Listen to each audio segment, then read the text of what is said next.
Você sabe como a clonagem surgiu?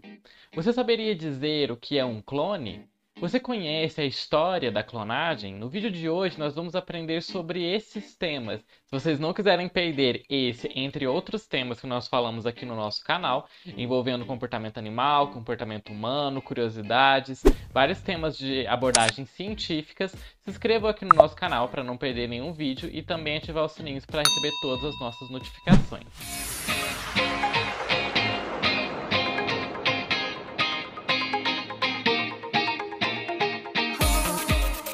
A clonagem, ela pode parecer para muitas pessoas uma descoberta bem recente dos dias de hoje, né? Mas o fato é que a evolução da clonagem se deu há muito tempo atrás, há pelo menos 100 anos. E ela começa em 1891 com o biólogo Hans Adolf Eduard Driesch. E mesmo parecendo, né, ser um assunto de conhecimento comum, está aí na boca do povo, muitas pessoas não sabem o que realmente é clonagem. De acordo com o Instituto Nacional de Pesquisa do Genoma Humano, a clonagem ela descreve os processos usados para criar uma réplica genética exata de outra célula, tecido ou então um organismo. O material que foi copiado com a mesma composição genética do original é chamado então de clone. A rigor, a clonagem é a criação de uma cópia genética de uma sequência de DNA ou então de todo o DNA de um organismo, ou de todo o seu genoma, né? Nesse sentido, a clonagem ela acontece naturalmente no nascimento dos gêmeos idênticos. Lembra daquele vídeo que nós falamos aqui no nosso canal sobre os gêmeos, o nascimento dos gêmeos que vai dar origem às quimeras? Então, se vocês ainda não tiverem assistido esse vídeo, eu vou deixar linkado aqui para vocês poderem conferir. A clonagem, então, ela pode ser feita também artificialmente nos laboratórios, que é feito no caso das divisões de embriões.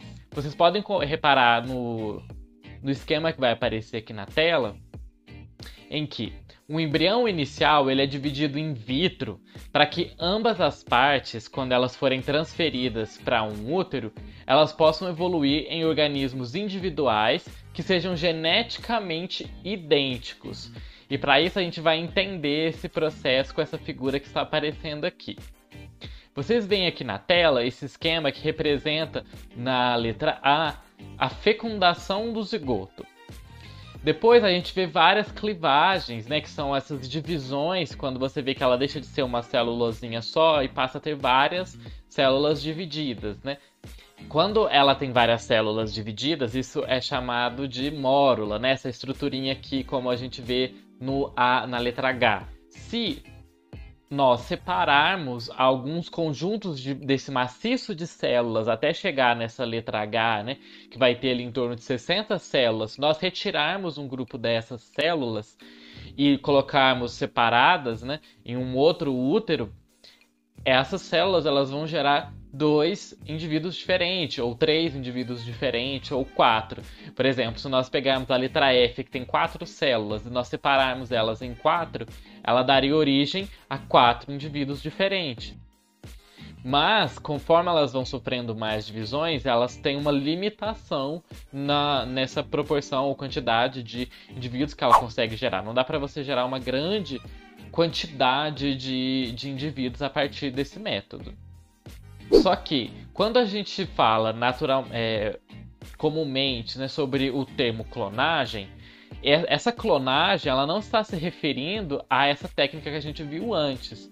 Normalmente, nós estamos falando da técnica que é chamada de transferência nuclear de célula somática. E o que consiste essa transferência nuclear de célula somática? Essa técnica ela vai envolver a transferência do núcleo de uma célula somática para um oócito do qual o núcleo e, portanto, a maior parte do seu DNA foi removido. E o DNA mitocondrial no citoplasma ele ainda vai estar presente.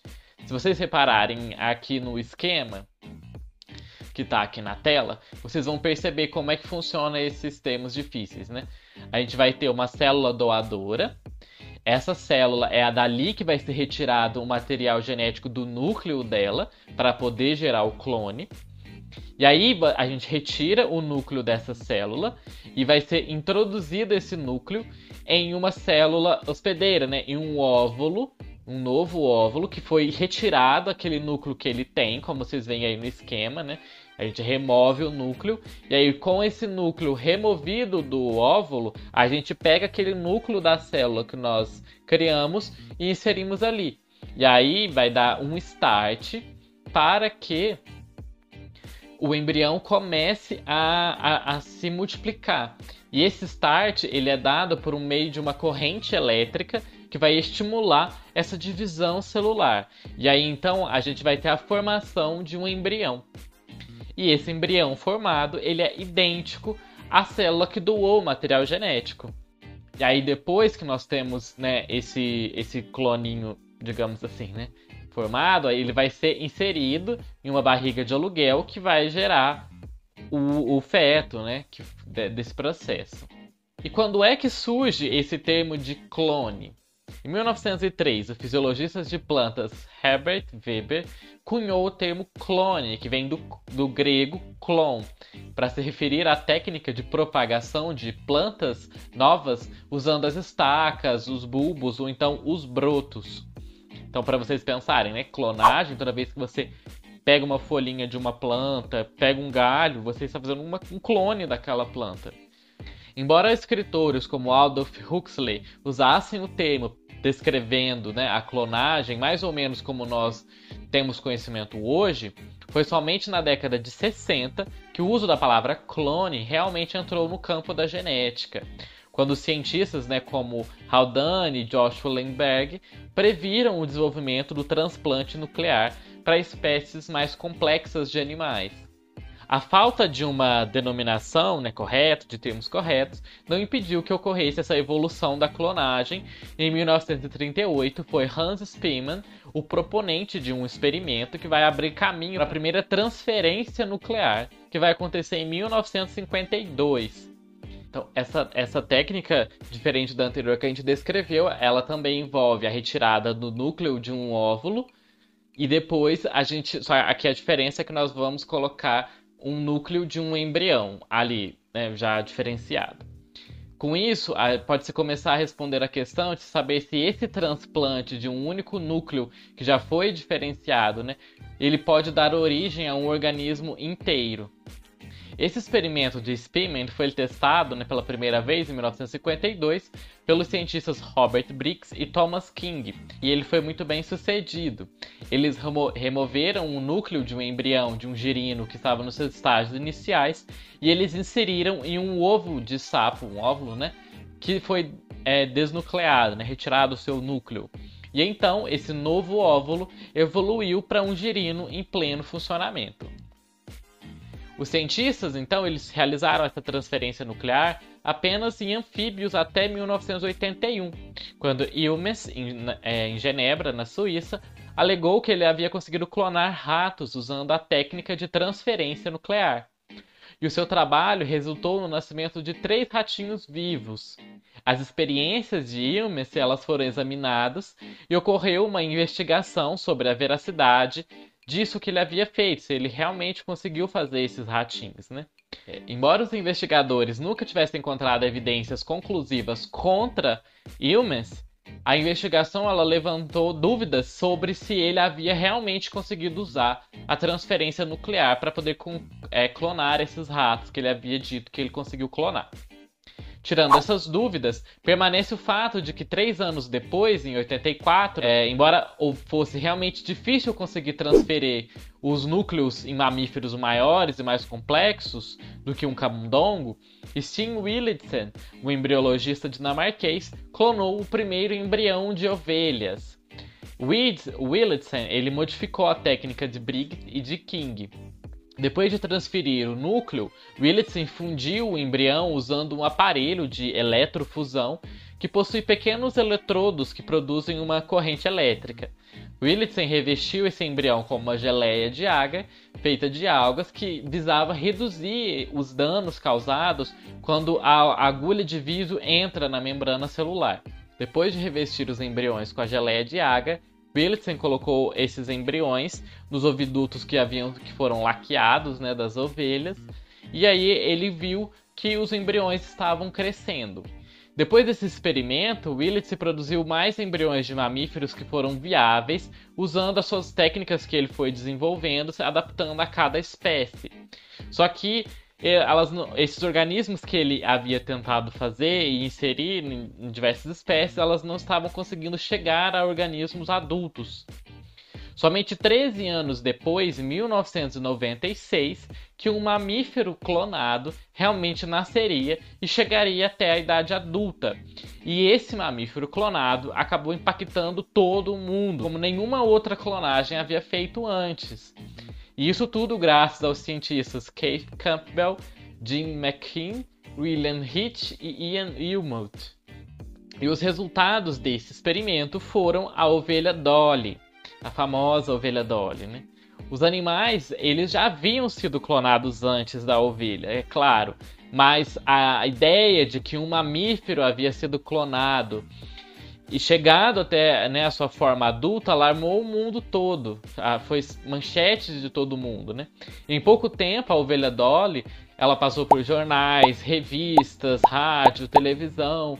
E a mídia foi inundada com essa ideia de clonar seres humanos, e especialmente humanos adultos, né?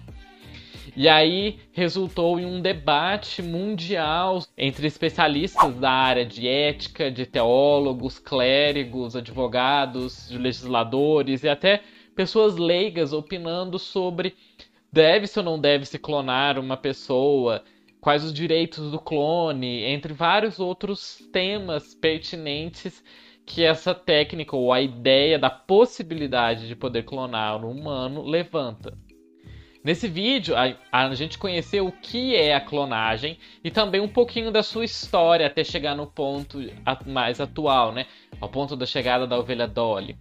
É importante nós conhecermos as histórias dos feitos da ciência para podermos entender que o progresso, ou o que a gente entende, né, como um progresso dos dias de hoje, ele não surge da noite para o dia, né?